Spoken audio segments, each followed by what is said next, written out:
Okay.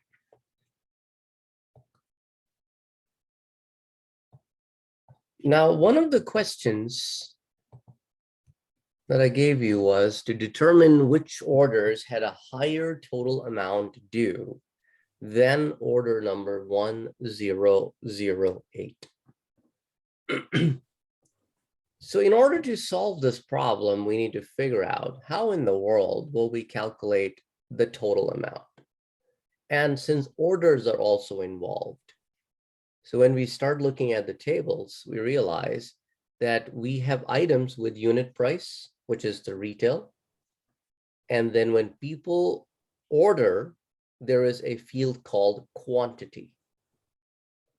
So quantity and the retail are the two fields that we will need to fulfill this. And we are looking only this to be fulfilled for one particular order number, that 1008, and that is our benchmark order number. So in order to make this happen, we need to first of all figure out what tables are involved. So looking at the sheet, the entity relationship diagram sheet, we see that we need one table, order items, and another table, books, because from one place I need the quantity, and from the other place I need the retail. Those are the two tables I need. So I would like to select the order number that will come from order items table. And I need the sum of the quantity times the retail. Okay, and that comes from, one field comes from the books table and one field comes from the order items table. And then I have to look for a common field, where the common field between the two tables is that order items dot ISBN matches books ISBN. So that's a common field. Now we run into another problem, and that is on line number 2, order number is a single field, and sum of quantity times retail, that is an aggregate function. Aggregate functions cannot be used with a single value fields. Therefore, to overcome this problem, we use group by clause, that I want to group by the order number. So look at the same order and then take the quantity times the retail and sum it up. However, the other requirement says that determine only those orders who had a higher total amount due than one particular order that was 1008. So now we need to figure out what in the world is the order total for that amount. So to do that, we will use an inner query, which will help us figure out that what is the total order for that order. So again, we will write something very similar to this one. But in this one, we are only concerned about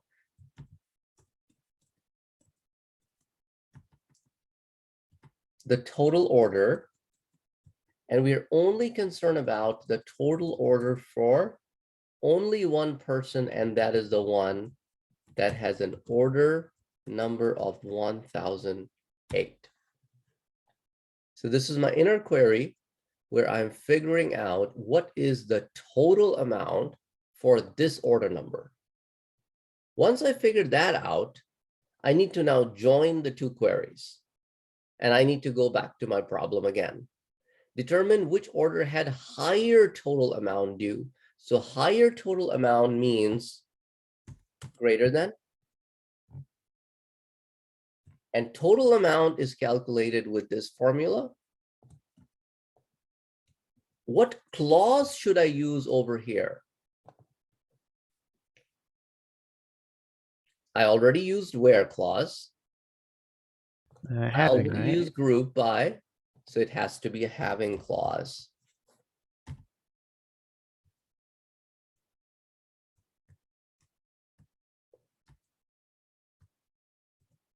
So this will first of all help return the total amount due to the outer query. And then the outer query will pick all those records where total amount is greater than the total amount of that one particular order.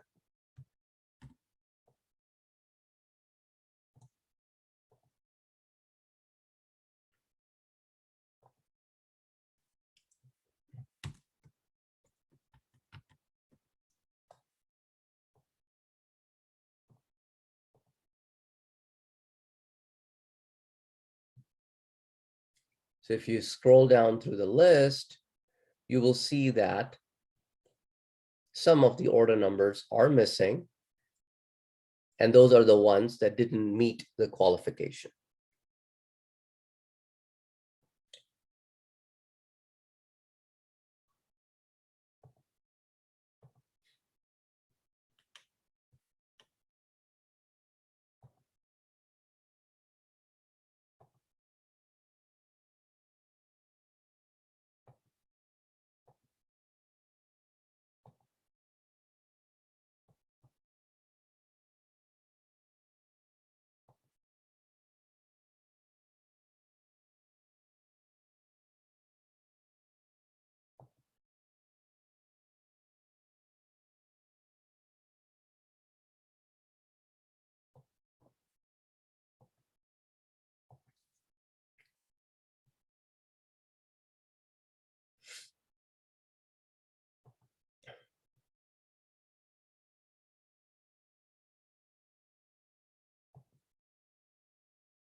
Okay, everybody get this working?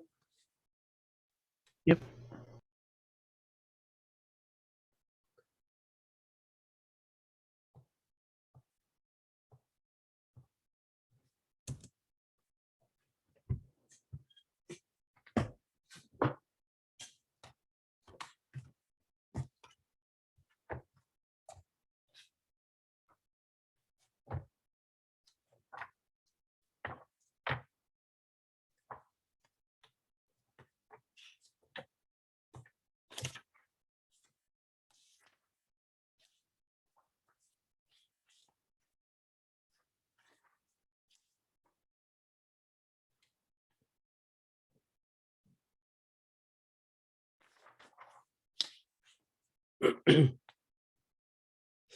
Now I want you to look at page number 207 in your books. That will be chapter number 7, figure number 717. Chapter 7, figure 717.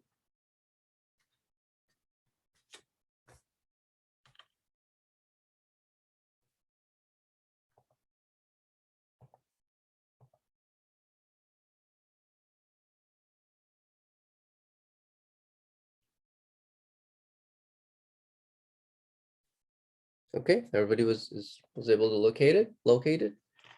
I know, Christian, you have to go through your ebook to find it, right? Yeah, did you find it? No, okay. We'll wait. Let us know when you're there.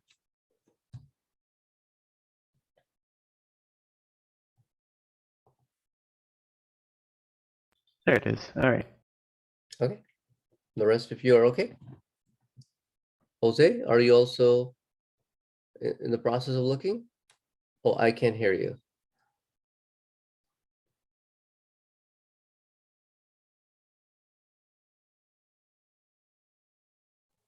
Yes, I got my book. Yes. Okay, okay. So page 207, example number 17, is where we can use subquery within an update statement. And we didn't go over this topic in the chapter 7 because we didn't learn about subqueries yet. So here we are setting every customer's credit limit to the current average order total amount of all orders plus 10%. So first of all, in the inner query, we are computing the average total order total. Then we are upping it by 10%, increasing the amount by 10%, and that will become the credit limit for all customers. So the inner queries can also be used in the update command. Also turn to page 208 and look at example number 18. In example number 18, you will see that we are updating each customer's credit limit and the discount based on the customer's credit rating found in the credit discount limit table. So we are going into a different table in a subquery. So we are selecting the credit limit, comma discount from credit discount limits, where customer credit rating equals to the credit limit from credit discount limits table. And then based on that, the two values that are returned will then be assigned to the customers.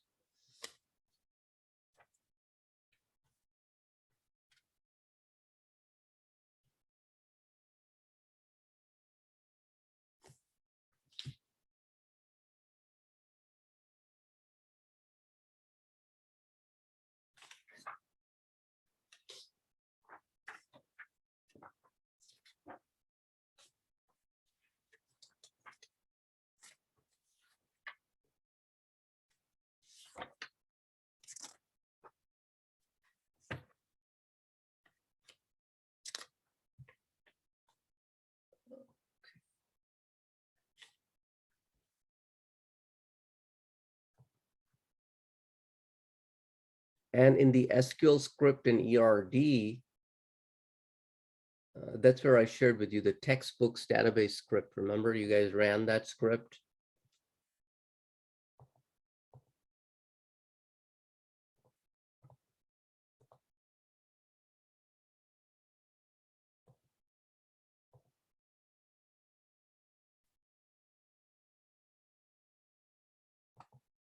Oops.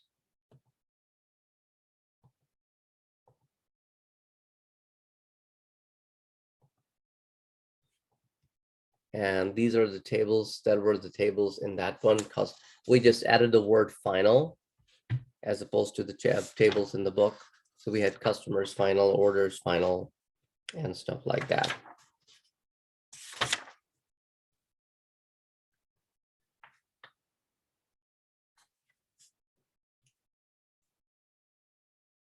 Okay. So from time to time, we will be referring to that as well today as we move forward. Okay, let's go back to here.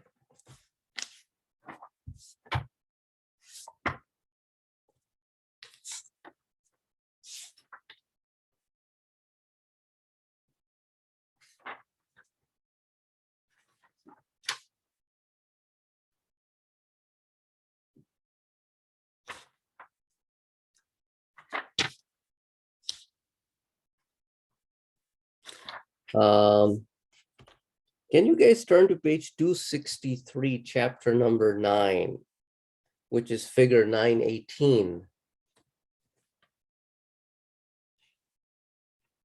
I don't remember, did we do this or not?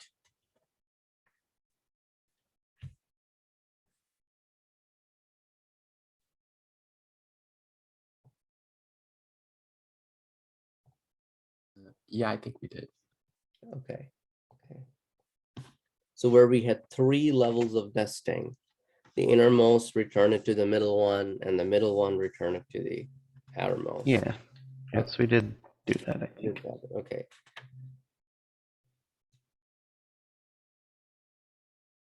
Okay, but I don't think so. We did what we have on page 265.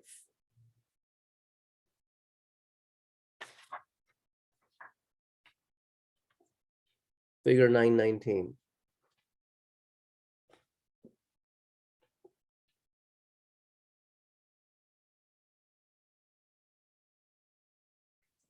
Because this is where we see a temporary table getting generated. The temporary table, if you look at your from clause, the from clause is not one table. It's a temporary table that we are creating on the fly. We're saying that I want to select the ship city, and I want to select the minimum discount, and I want to call this min underscore discount. and I'm selecting a maximum discount, which I want to call max_discount from the customers table, and I want all of this to be grouped by city. So I will have one temporary table created in memory. From the temporary table that's created in the memory with the from clause, now look at your select clause. Your select clause is now picking ship city, min_discount, and max_discount. Those three fields don't exist in the actual database. That's being picked from the temporary table that's created in the from clause. Those are the alias fields. And this whole thing, this whole temporary table has been given an alias called ship city min max. And then in the where clause, we are referring to the fields that we are listing in the select clause. Those are temporary field names. So we are now saying that I want to select all those cities where the min max discount is less than 2% and max is more than 3%. So a nested view is a subquery specified in the from clause of an outer select statement. So this is basically another thing that we didn't talk about last time. So our table names are a little bit different. As I told you, our table names are, instead of the customers, we have customers final, right? So go ahead and try this page 265 query.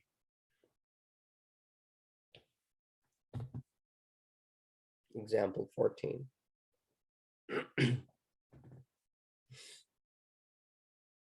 914. Example 14 and figure 919. Ah.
And also look at figure 921, which shows you that out of this data set, which value is getting picked.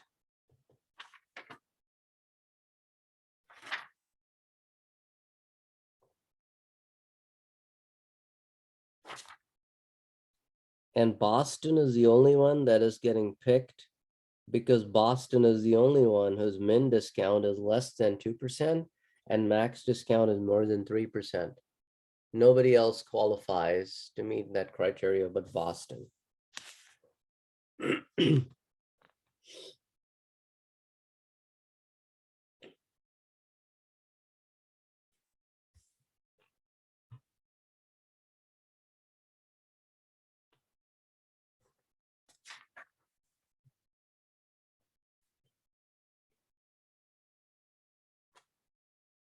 So please give me a green check as you guys are done with example 14.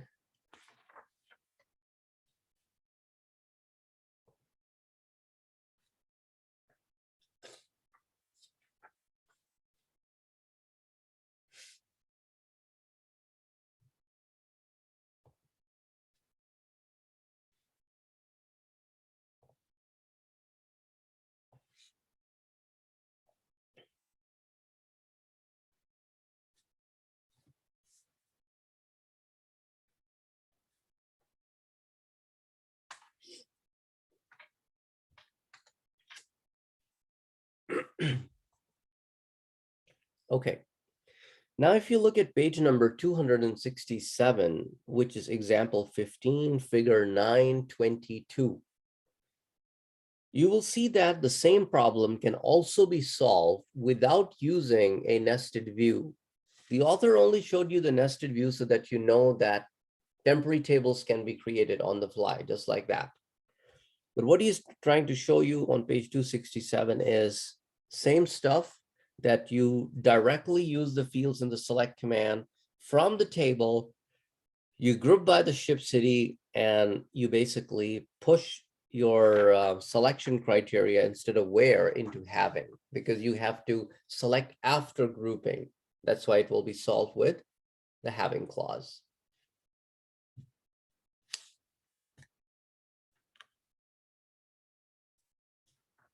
So do this one, example 15. And let me clear your feedbacks so that you can give me new feedbacks when you're done.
Okay. So now let's look at page 267, example number 16. Is this another nested view example? Example 16, figure 923, page 267.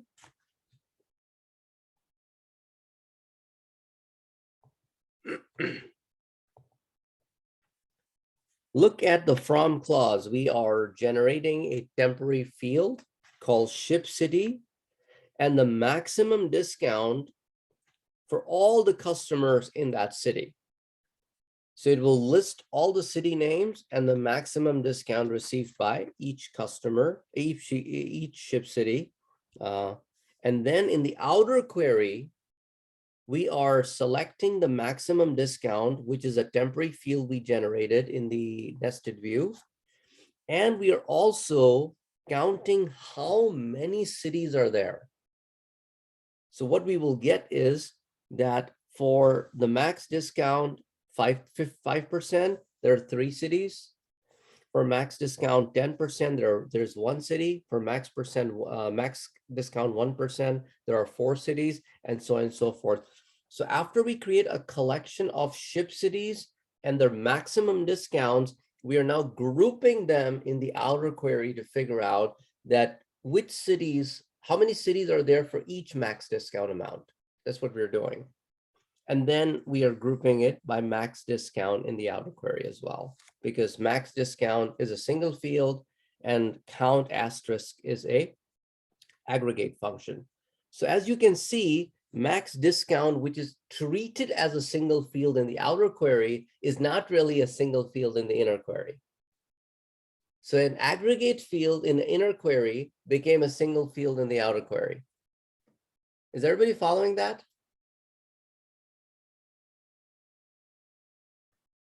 Yeah. Okay, so can you now run example 16 on your end?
Okay.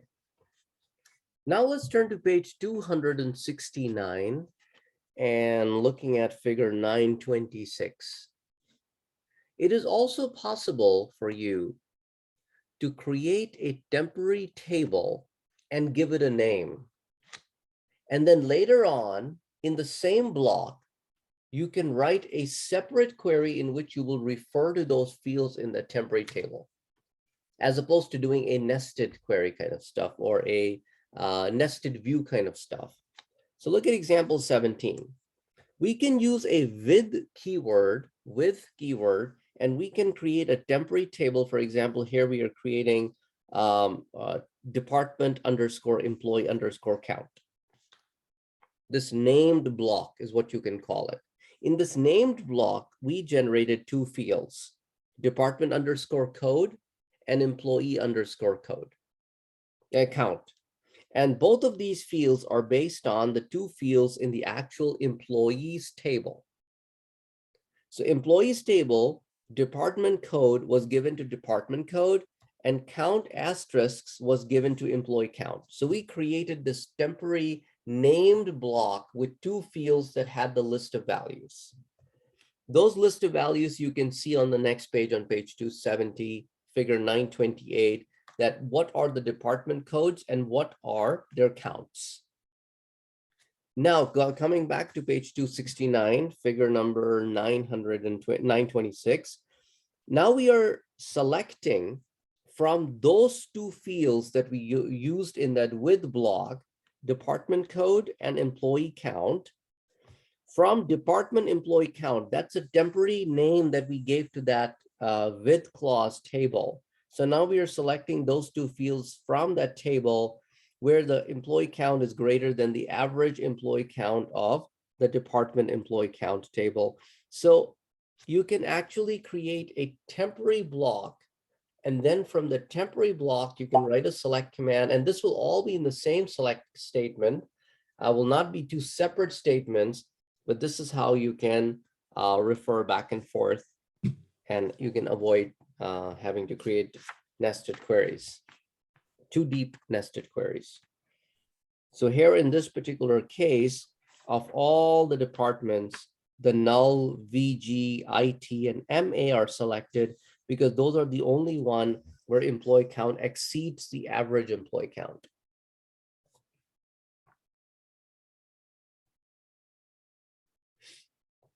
You guys follow that example?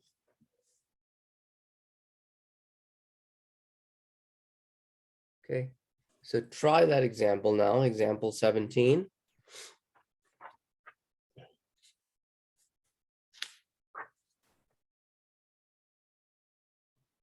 And I'll be right back, just 1 minute.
So please give me a green check whenever you guys are done with this example.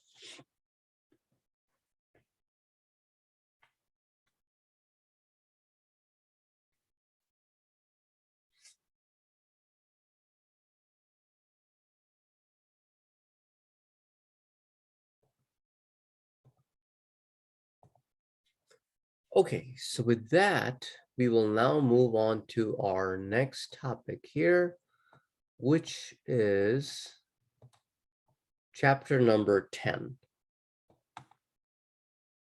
views and indexes. So chapter number 10, views and indexes. Views are pretty much like logical files.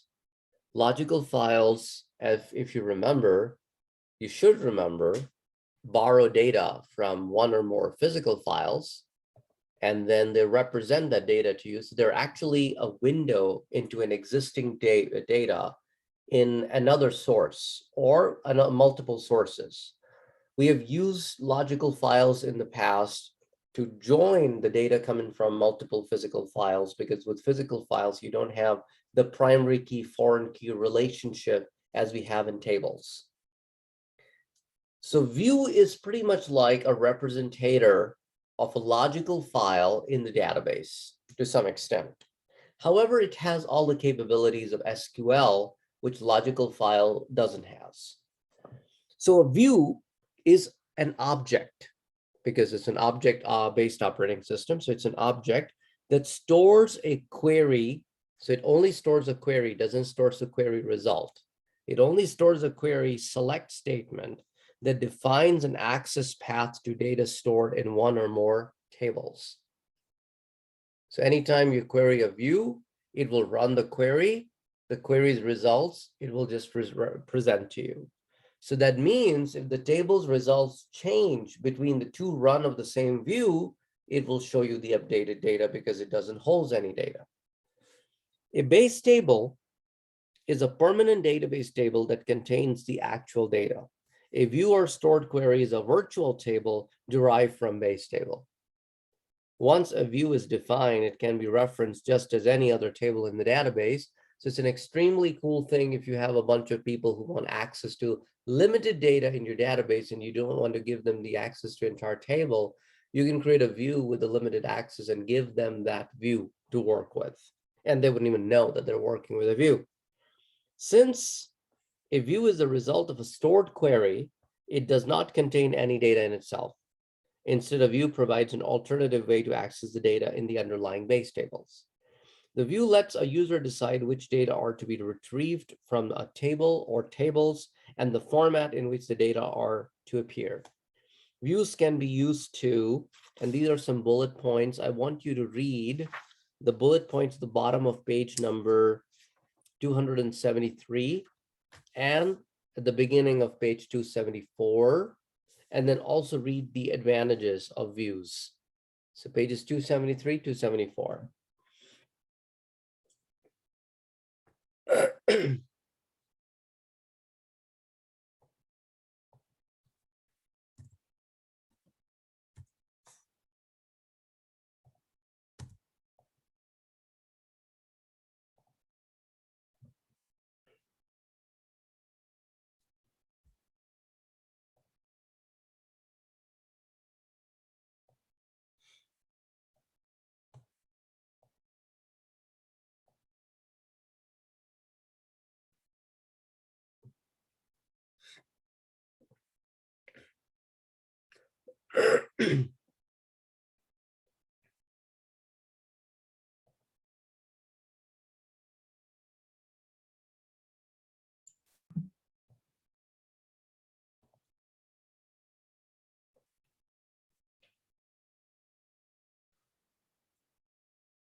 Give me a green check when you guys are done reading.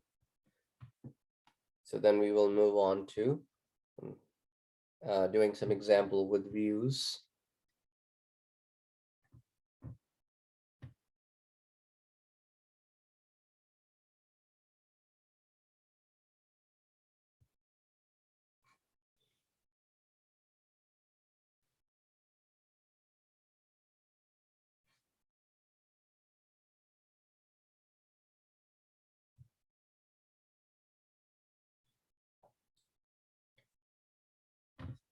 Okay. So page 274 also show you syntax of how to create a view. So create view, view name. So again, view is like a virtual table, like a logical file. So it needs a physical table. So create view, view name as, after the as, you write the select command and then you write your rest of the query. So the query that you write in the select command could be a single level query, could be a nested query, could be a nested view. I mean, any and all kinds of queries that you have learned about so far in the last few weeks that we have spent with select, any and all of those could be used in the select statement part.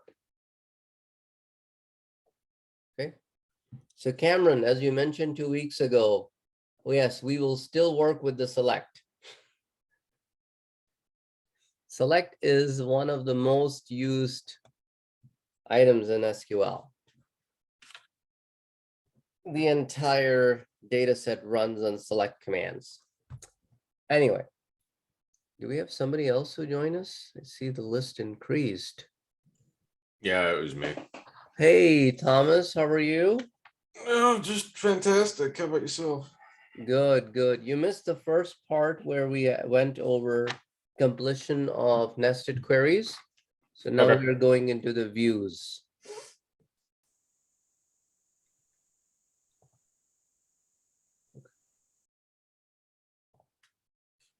Okay. Are you ready? Are you in Run SQL script. Yeah, I'm ready to go. Okay. So we'll look at books examples in a short while. However, let's look at some other examples based on our database. So create view. And let's say I want to create a view called inventory.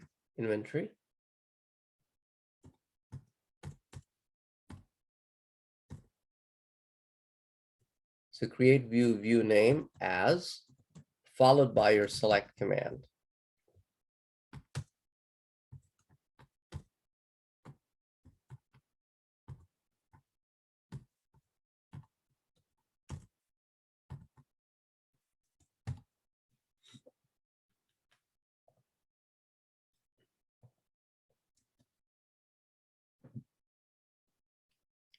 So as I run this query, it will create an inventory view, which will only be able to look into the ISBN field, the title field, and the retail field from the books table.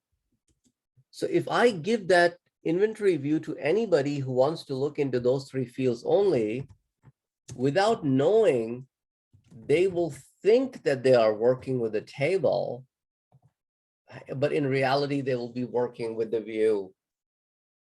And you can query the view exactly like a table. You can run anything and everything that you can do on a table, you can do on a view in terms of select command. The person wouldn't even know that they're working with a view.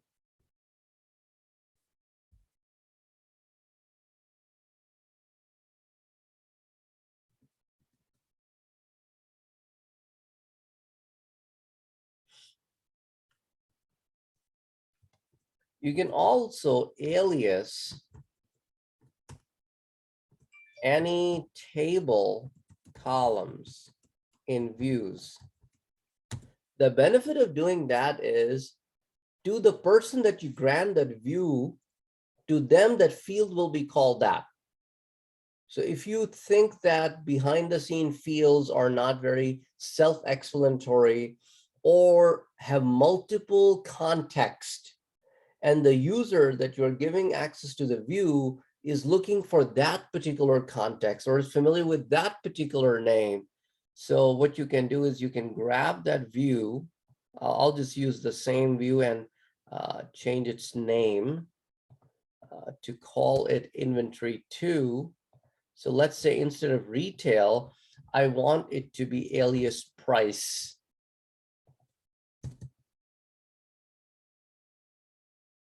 So now when I run this query, it will create that view for me. Maybe I already did that. Yeah, okay.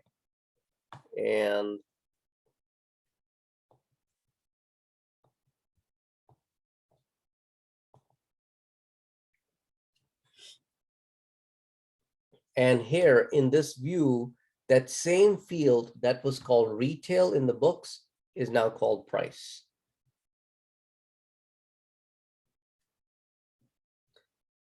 And just to prove the point that the person who has access to that view will be able to refer to that field as price. They don't even need to know that the actual name is retail. The view will take care of that mapping.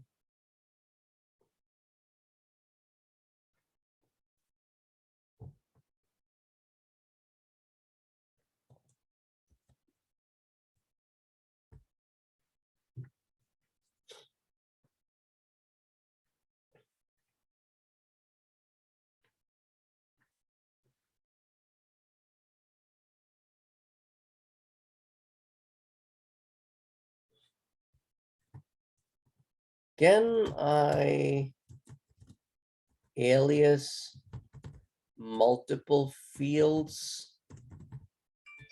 And the answer is yes.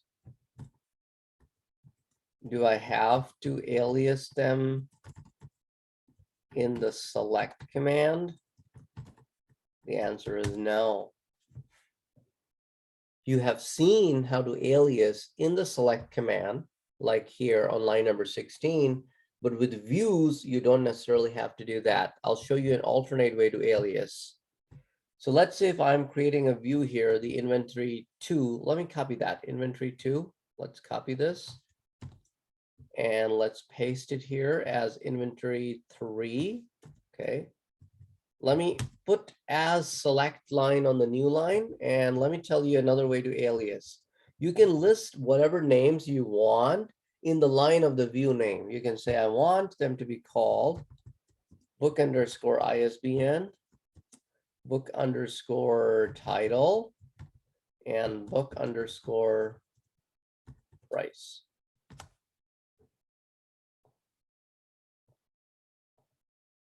Okay.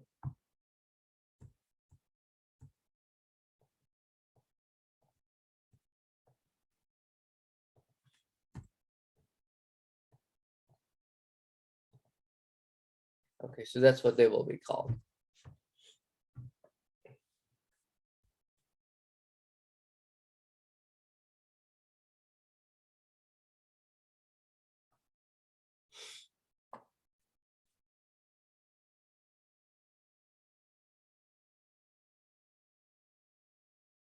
So if anybody is working with the view inventory 3, we'll use these field names, which will then be mapped to the actual field names in the table.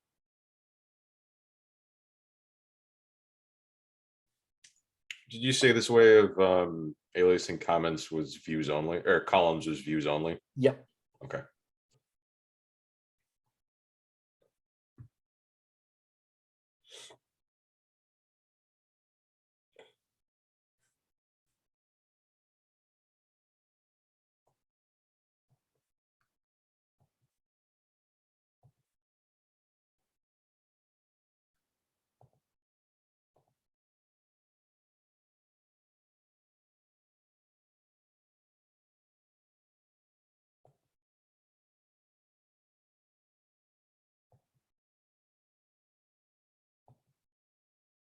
Okay, now let me give you guys a query to write yourself. Okay, this is something easier. You should be able to you should be able to code this yourself.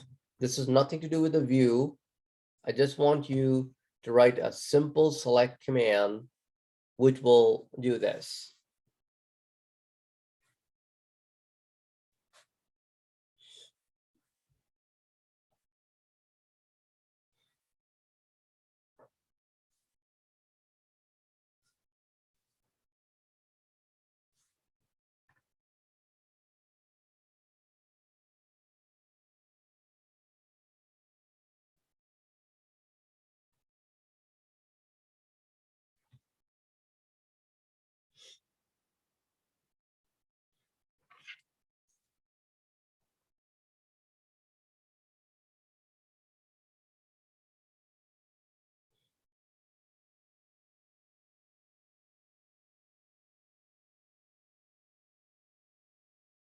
And create a view out of that, you said?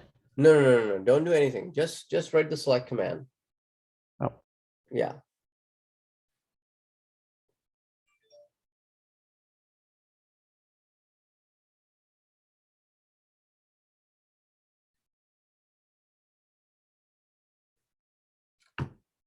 So what is the retail amount that you guys got?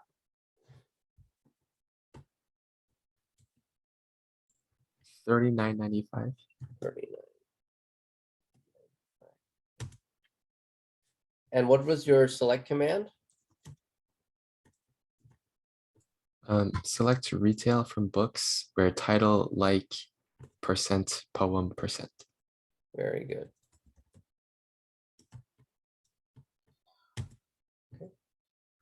Oh, right, case sensitivity. Right. Can we write something similar directly on inventory 3 with appropriate field names? I think so. Okay. Just do select,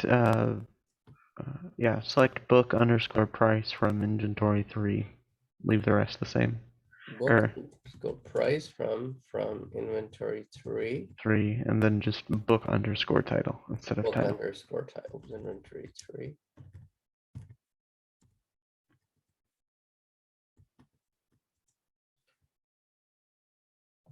And did you guys get the exact same output?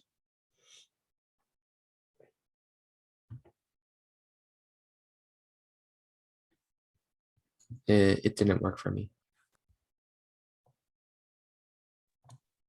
Works Worked for me.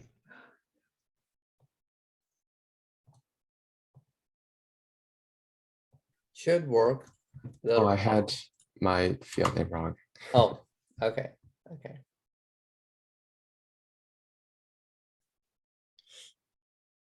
Now, my values are a little bit different from you guys, but that's okay. I mean, as long as I have the same values and you had the same values for your both queries. Okay. Now, the next thing I want you to do is this. Let's try to update the data in the table through the view. You can't do this with logical files. Just remember that. You cannot update data in physical files through logical files. But with views, yeah. So let's say if I want to update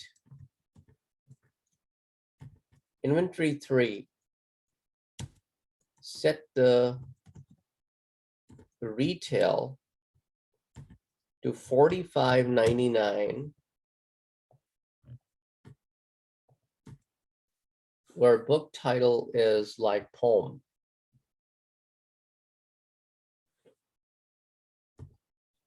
I shouldn't say retail, it should be book underscore price. Book underscore price. Okay. Does it tells you that one row affected?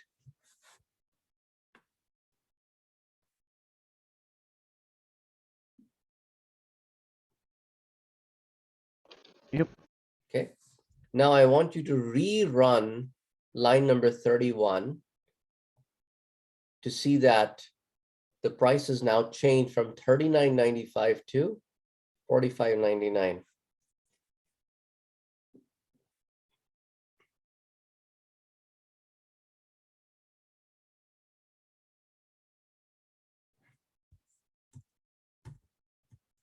So simple view is a view based on a single table. You can use the simple view to update data in the table, even with using the alias fields.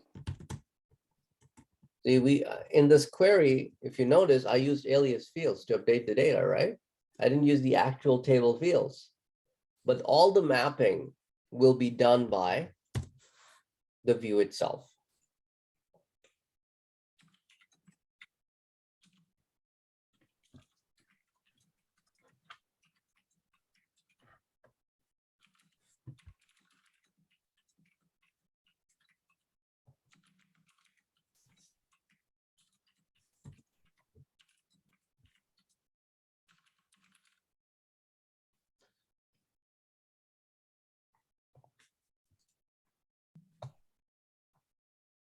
Now, let's look at the inventory. Inventory didn't have alias fields. Inventory had the actual field names.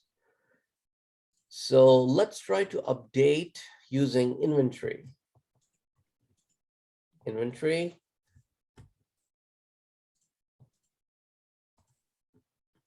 Set retail to 47, where title is poem.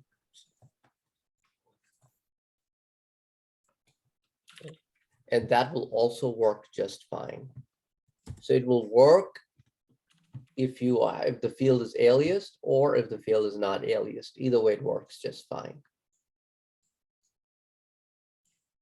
That's why I use the word even.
Okay. Everybody has this?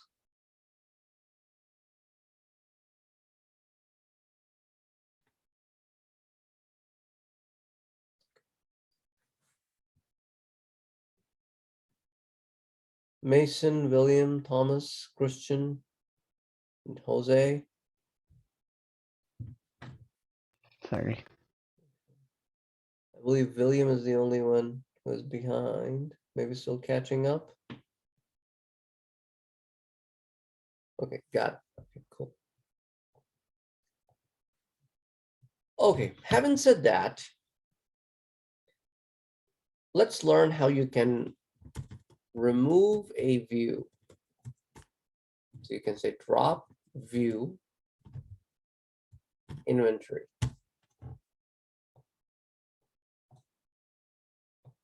And run it, and the inventory view is dropped. Only the view is dropped. That's it. Behind the scene table and everything else is still there. Just the view is dropped. Remove a view, that means remove it permanently.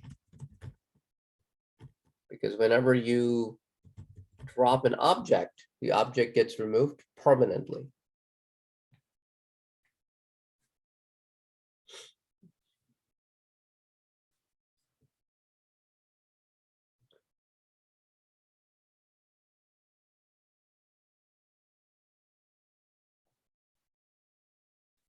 Now scroll up and rerun line number 11 to create the view again. No problem. The view was created again. I just reran line number 11.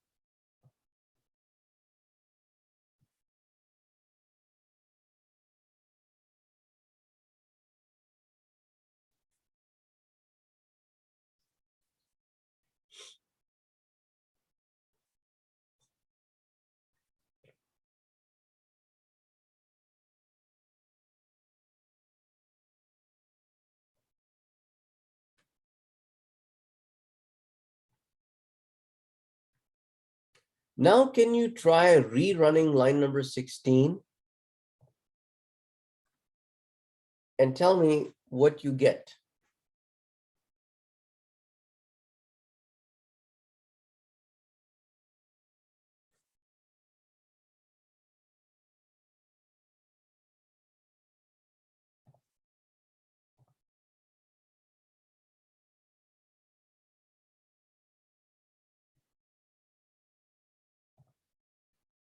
Sorry, did you drop that already or not? No, I did not. Okay. I did not. So I Yeah, only, it says it already exists then. right, exactly. So if you are creating a view and you don't really know if it already exists or not, so what we can do is this: create or replace. That means if it is not there, create it. If it is there, replace it. So now with that change, rerun line number 16. And this time it won't complain.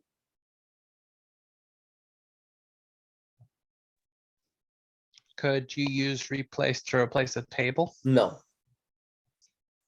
Good to know. Mm-mm.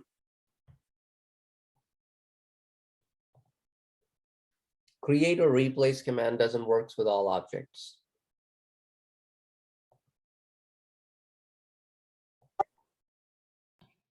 What was it? What was the command? You write create or Or replace. or replace. So with that addition to inventory 2, if it exists, it will be replaced. If it doesn't exist, it will be created.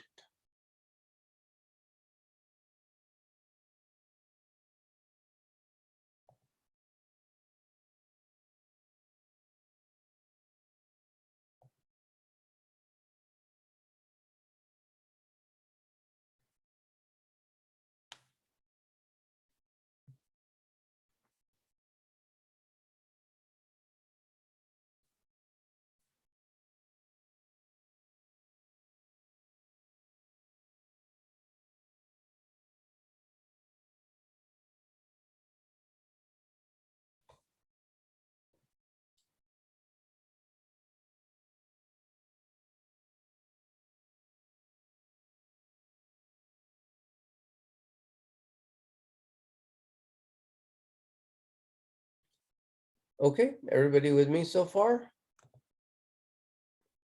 Create or replace command. Let's go down to where we were before and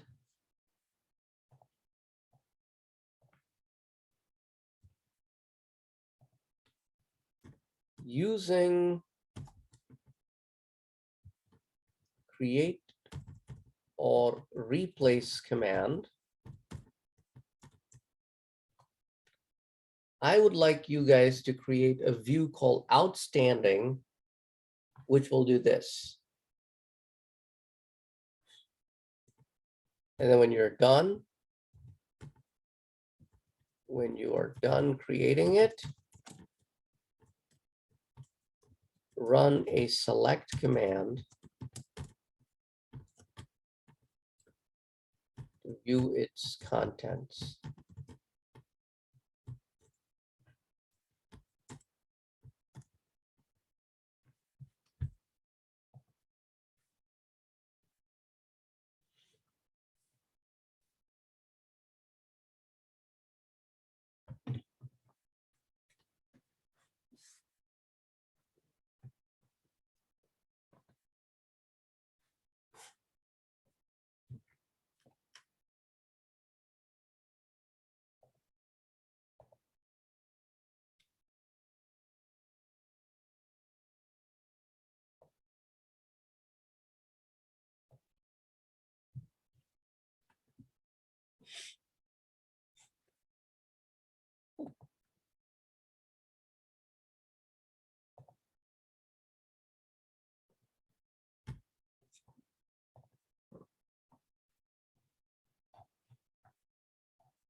Okay, so everybody got this working?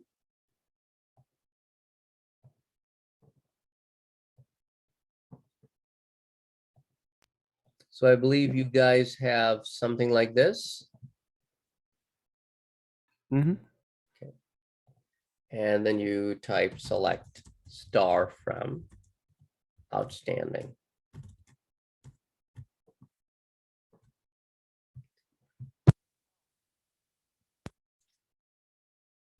Now, is it possible to update this view and actually update the data in the table?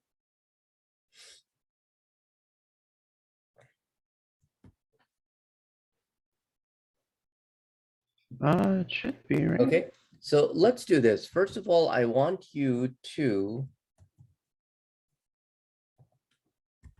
select ship date of order number 1012 and tell me what you get.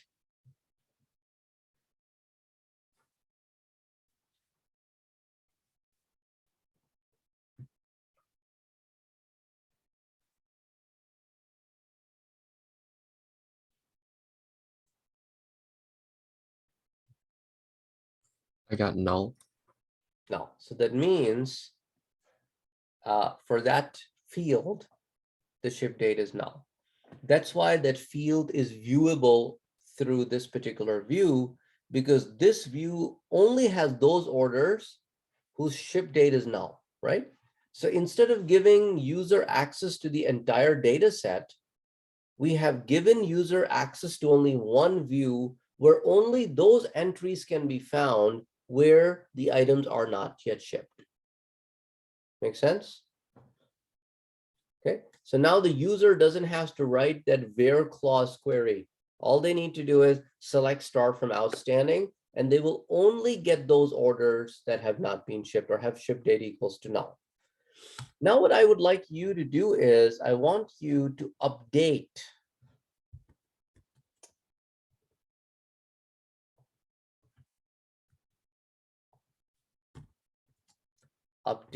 the ship date of order number 1012 from the view or through the view to April 13th, 2022.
Okay.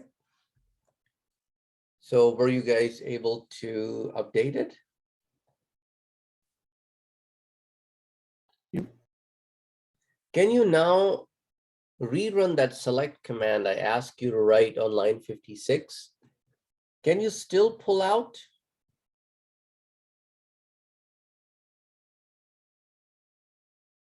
1012? No. No, it won't be, because remember, outstanding view is only for those that do not have a ship date. Now that you assign the ship date to this particular order, now in the next time you run the outstanding view, that guy will not be pulled. Make sense? Okay.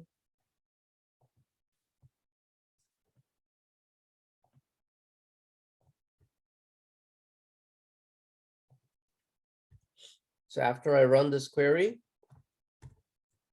if I run a check, the check will include everybody but 1012. Now, using the view outstanding, oops. Using the outstanding view, can I reset ship date of order number 1012 to null? Yes or no? Probably not, No. because it's already null, so it won't show up in any of your results. Exactly, because it's not part of the Or result. it's not null, so it wouldn't show Yeah, up. so you won't be able to do that, right? So what you would have to do is using orders ys table,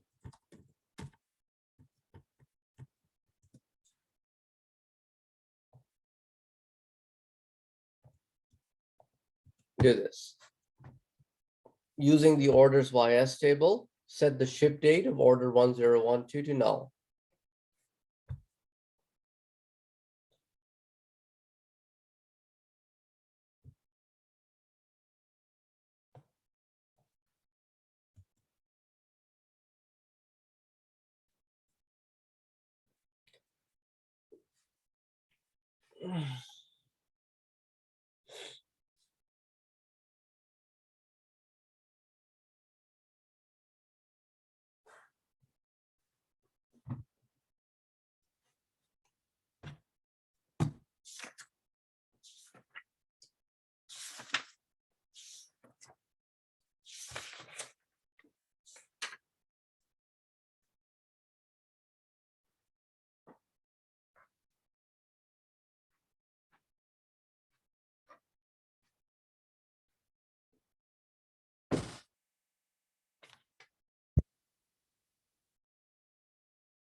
So when you are done setting that back to null, now rerun line number 62, and you will see that 1012 is selected again.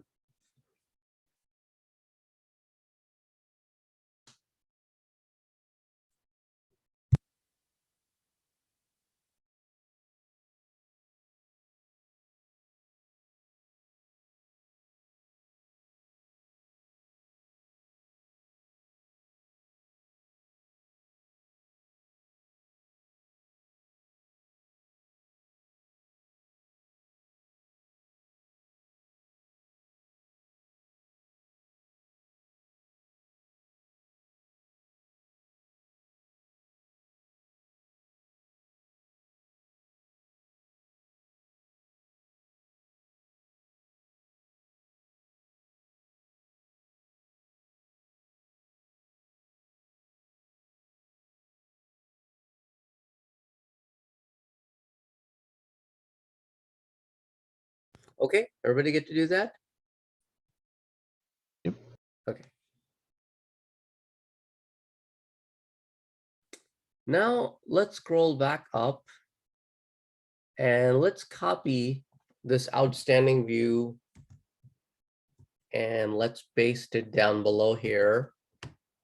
However, now I would like you to add one additional clause towards the bottom where ship date is null with check option.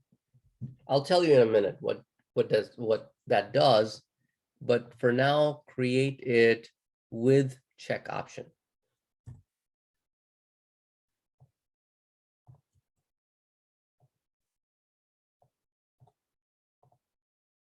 When you run it, you will see no difference in the output.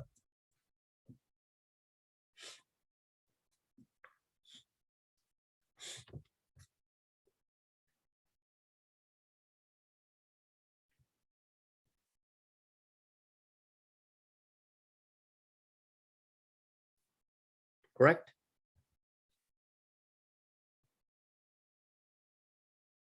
Yeah, okay. Now, once you have tested this with check option, and you see that there is no difference in the output, next, what I would like you guys to do is, I want you to copy and paste this update command and rerun this update command.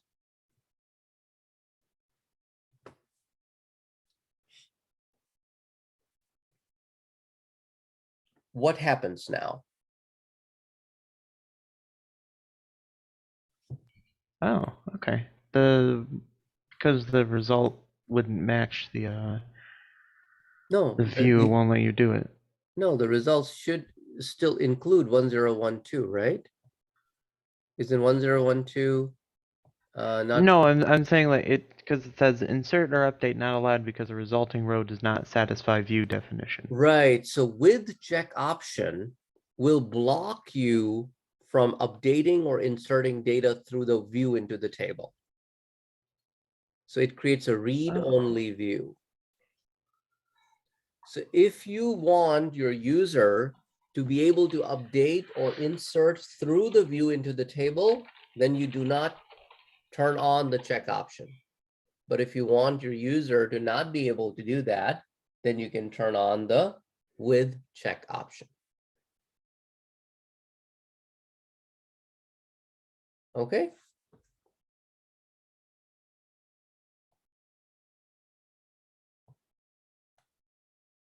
Okay, let me give you another task here. And these should be easier because you have already written these select commands before.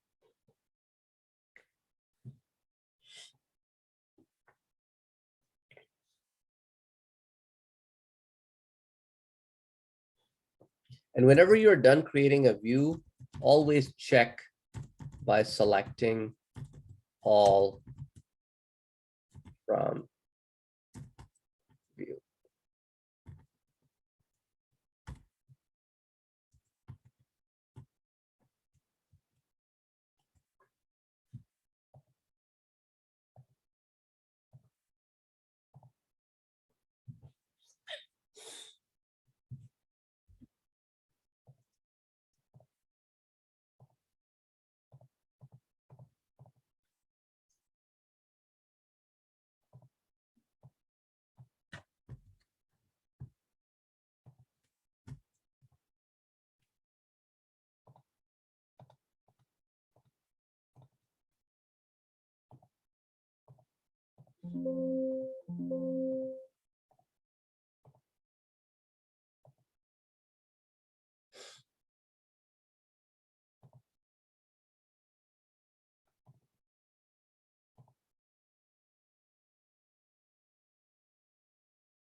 So how do I do the profit, guys?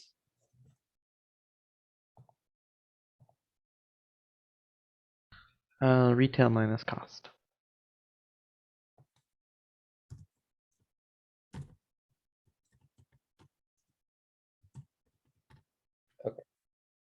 And then once I do that, I can just run a select star from prices. Oops. And that will be a check.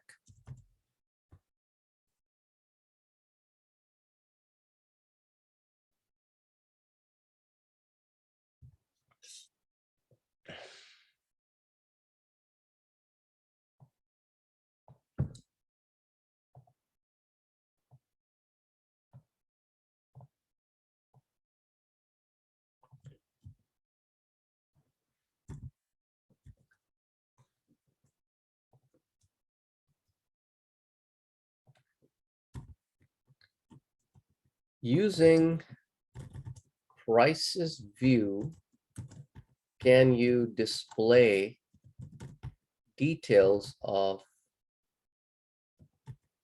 ISBN number this?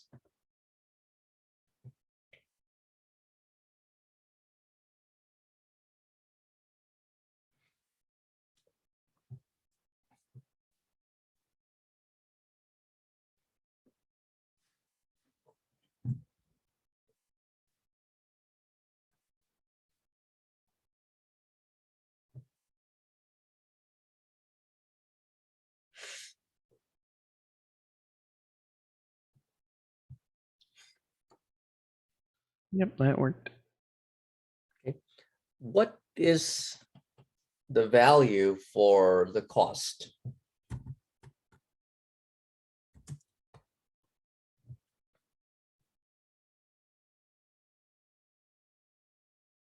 The value. Oh, 1875. 1875. Okay.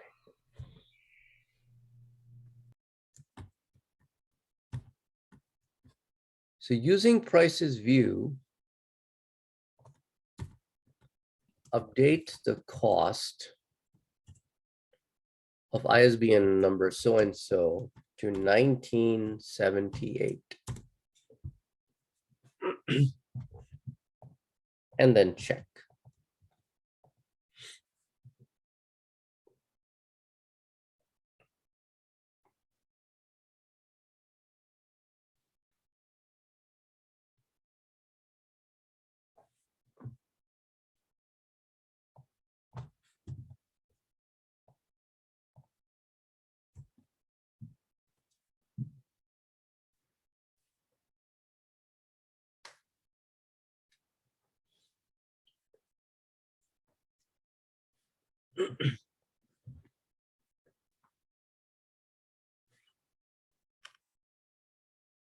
So using prices view, update the cost of the following ISBN number to 19.78. And then make sure that that is affected, applied. And how we'll be able to do that? Because we didn't use with check option. So that's why we can update.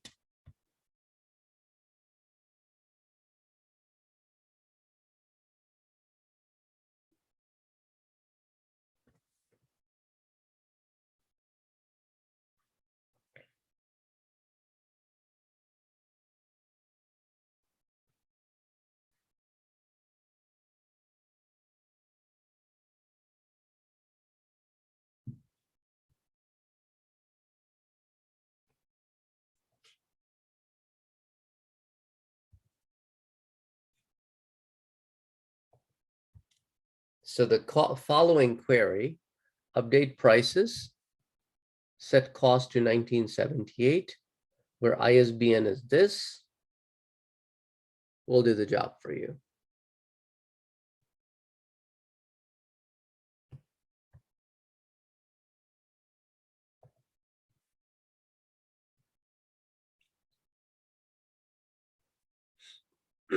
And then you can check to see that the price has been updated.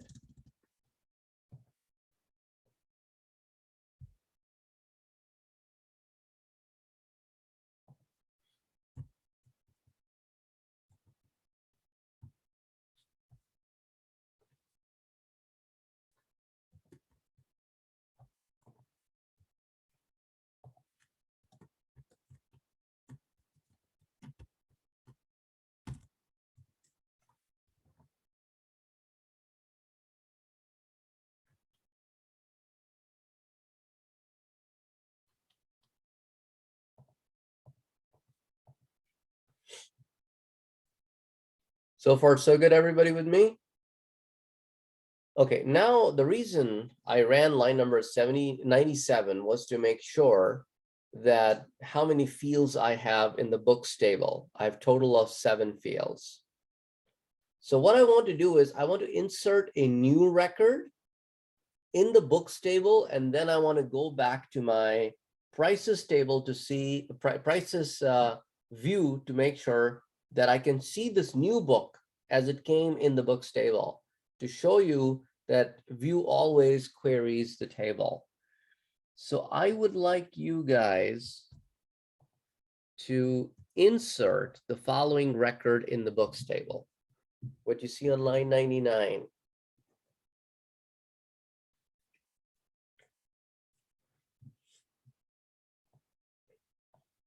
And then after you're done inserting, select all from prices to make sure that you can see this new book.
Everybody got this? Can you see the new record showing up in the prices view?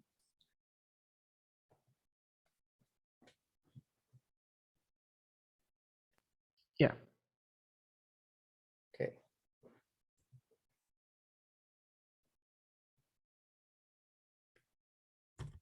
Now, can you delete from the prices view this new record?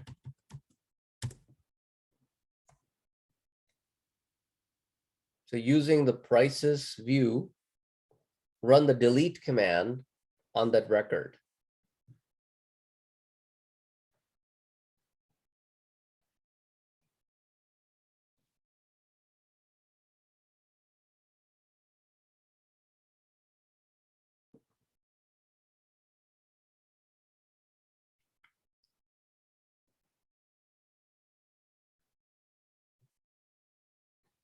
Okay. And were you able to delete the record?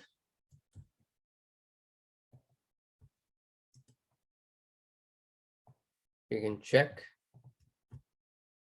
to make sure the record is gone.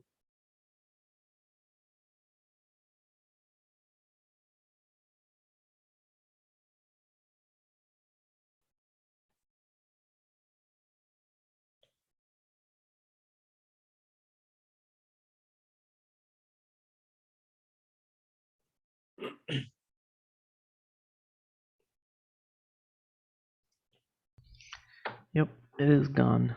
Okay, so that means we were able to update record as well as delete record using view. Now, how many fields do I have in my prices view? How many fields? Oh, sorry, I never created it. That's why I don't have it. Huh, that's what- Okay, guys, you tell me how many you have.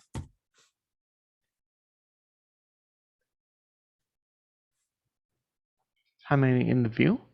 Yeah, how many fields in the view? Oh, fields. 5, right? 5. Okay, and how many fields in the table? That I don't know. Let's look at the diagram. Select star from books. 7. 7. Okay. So out of these 7 fields in the view, we have which fields? Which of the fields are in the view? We have the ISBN, the title, the cost, and the retail. Those are the only ones from the table directly. And then we have one called profit, correct? Right. And we are missing the 3 fields here, pub ID, pub date, and category. Okay. Now, if I try to insert data through view, and remember, it is missing fields. If I say insert into prices, and I'm going by what I have, right? Values. So I have ISBN number. I have title. I have cost, retail, and profit. Do you think this will work?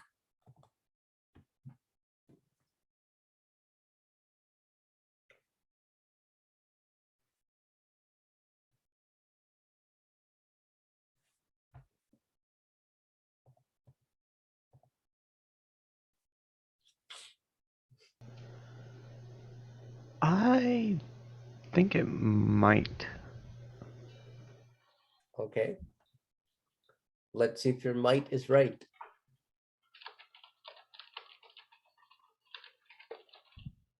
Though I feel like because the profit is calculated, that might not be good actually.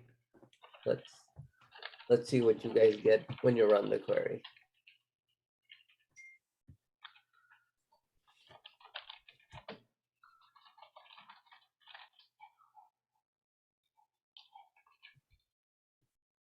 Yeah. Yep. Just like I thought. Profit and table price is not updatable. Right, because of that one field which is computed on the fly is not working.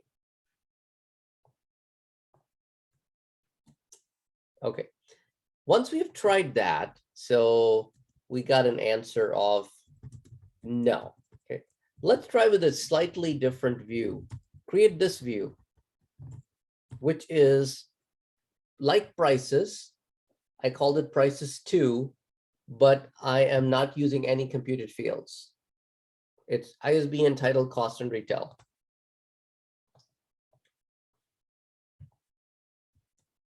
And then make sure that you check to see that you can see the data.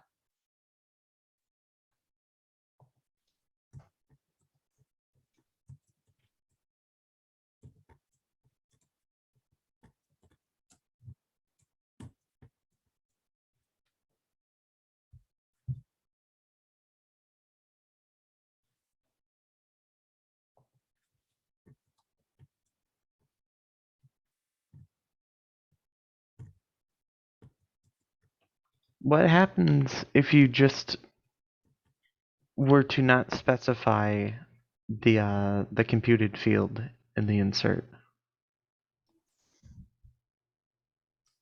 If you either you have to, Like But I'm saying if you Like I'm, you're like the probably, insert into where you define like if the you, column names. if you do this, Yeah, but yeah, with yeah, what, insert into right, try prices, but that, then try that, what column does it names. do?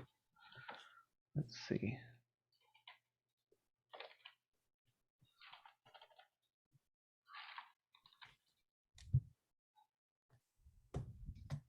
Right, it contains the wrong number of. I'm talking about because insert into prices and then you specify the column names so that everything else is left null. Oh, okay, so you basically mentioned the column names like Yeah. ISBN, title, And title, cost, cost, retail. and retail. Okay, try that. Could this work? That worked. Okay, That did because work. now you are literally telling these fields to put the values in, correct? Right. So the idea was that the computed fields cannot be. Okay. Computed fields, if computed field is used in an insert command. However, the query below will work, okay? So now with this new thing, new guy, we can now try inserting something, you know, that's basically, I'm doing it with prices 2 here. And then we are making sure that it has the data.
Okay, everybody has it? We got this working? Mm-hmm. Okay. How about let's take a break till 10:30, and then when we come back at 10:30, then we will move on further with the topic of views. Sure. Similar before. I know that we did something similar to this before, so I went and found it. So I created the view with the columns order number and total balance as select order alias the tables orders YS as O, order items as OI, and books as B. So I selected orders dot order number and then the sum of books dot retail and order items dot quantity. It is the total balance due. It has nothing to do with what did you compute it? How did you compute that? Sum of the book retail times the order item quantity. Oh yeah. Okay. I misheard you. Okay, sure, that's Yeah. fine. Yeah. So this is something similar to what we did earlier today when we were calculating the total. Right. Right. Okay. And then I just interjoined orders YS to order items and then order items to books and then grouped everything by the order number. Okay. Cool. Awesome. Okay. Cool.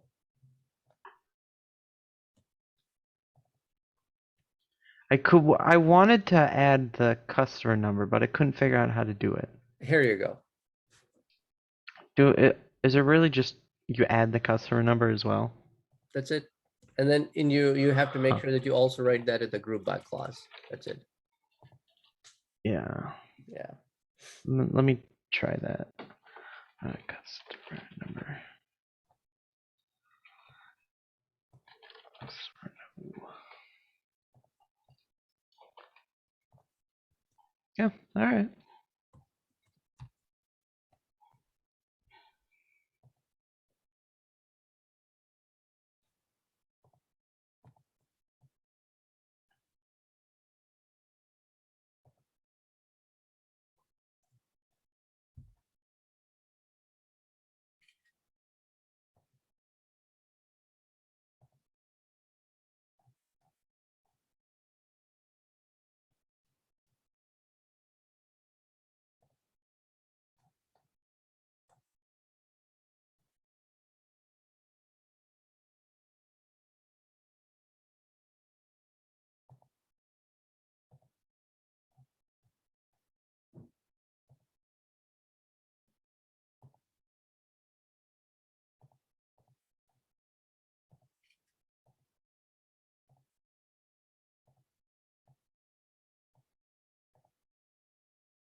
Okay. Oh, everybody got this? Or people are still working on it? No.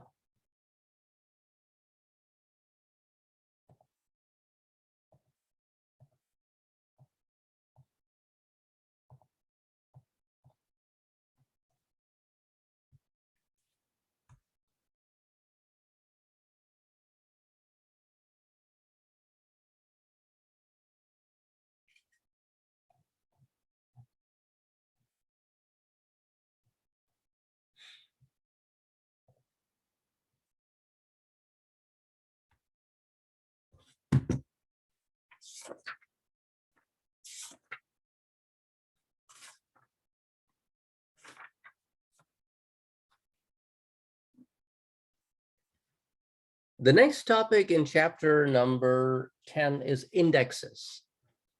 Indexes very much like an index of a book. It helps you retrieve things faster. So when you create a primary key, you automatically index a field without a problem. However, if you want to create more than one indexes, you can also do that by creating an index field. So first of all, what I would like you to do is read some pages in the book. That will be pages 289 through 293, which is on the topic of indexes. Some theoretical information, and then we will actually start working with creating an index from page 293. So we'll set aside some time till I get a check from all of you that you have read pages 293 through, sorry, 289 through 293.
So now let's look at some examples of creating an index.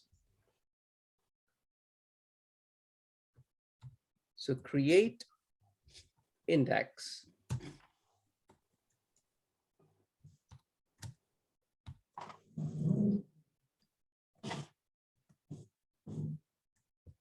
So as you can see in this particular index, that I'm creating an index called customer last name index on the table customers YS, and I'm creating it on one field, which is last name.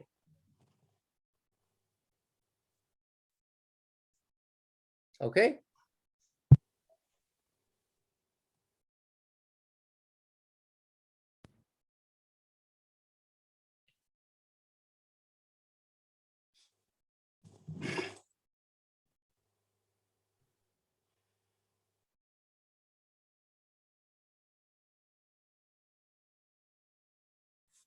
So go ahead and run this, and it should come back and tell you that the index is created.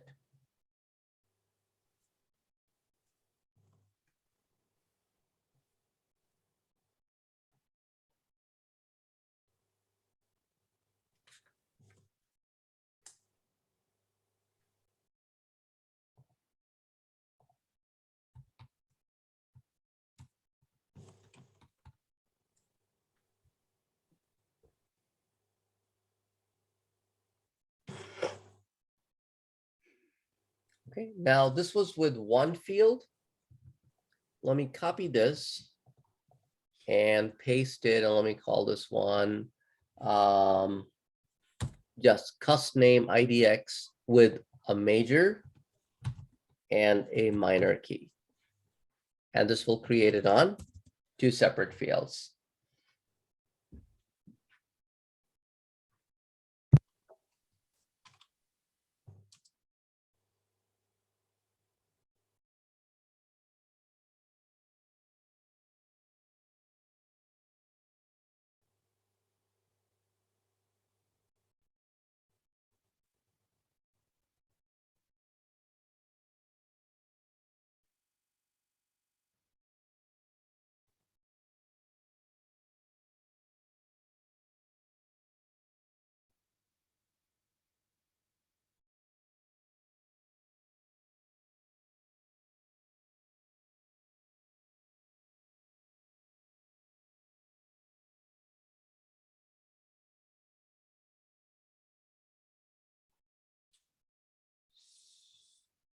So in a program, you can use the index, right? To access. What do you Can mean? you hear? Huh? What do you mean? In a program, you can Mhm. use the index to access the data. Oh yeah, I mean, like it's just like a regular field. I mean, you cannot directly access the index objects. Index objects are behind the scene. They just help you in retrieving the data faster. Okay, but you are using the index to access the data. You are No, using it like a file. You are not using an index to access the data. You will still access the data using a regular select command. So you will still say select star on customers YS. So in that case, the index will not kick in because you just select all the data. But if I say select last name, comma, first name, comma, some other field from the database, customers YS, now the index will kick in because I have included those fields in my query that are indexed. Okay, but you don't use the index name. You use No, you do not. No, this is solely for background purpose. So it's the system that is using the indexing. Yep, the database engine will use. Engine, okay. Yep, yeah, exactly, exactly. Also, there is one more thing, that if there are certain fields that you use a lot in calculations, you can also index calculations. So I can say that I'm going to create an index called books underscore profit on the books table on this calculation. So now anytime this calculation is performed, the results will be indexed.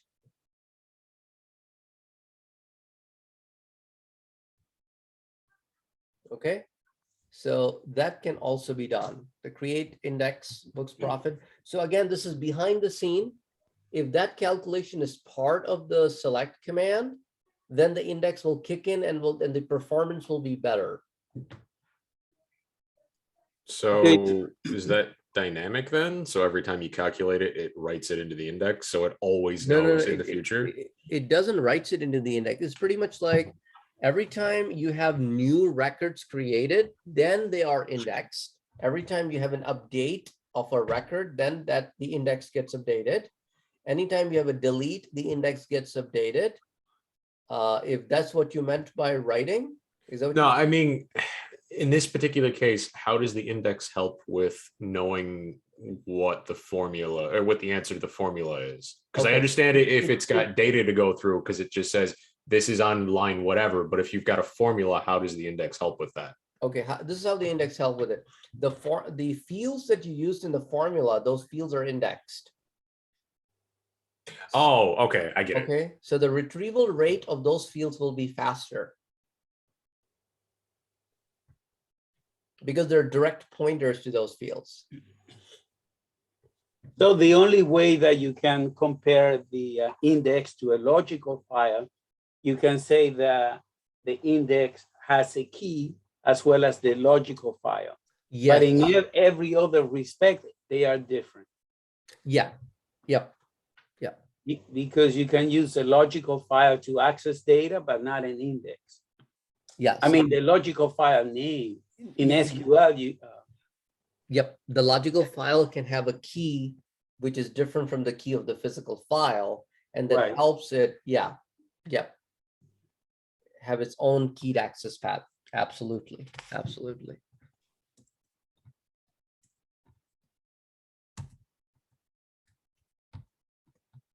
And this will help you drop an index.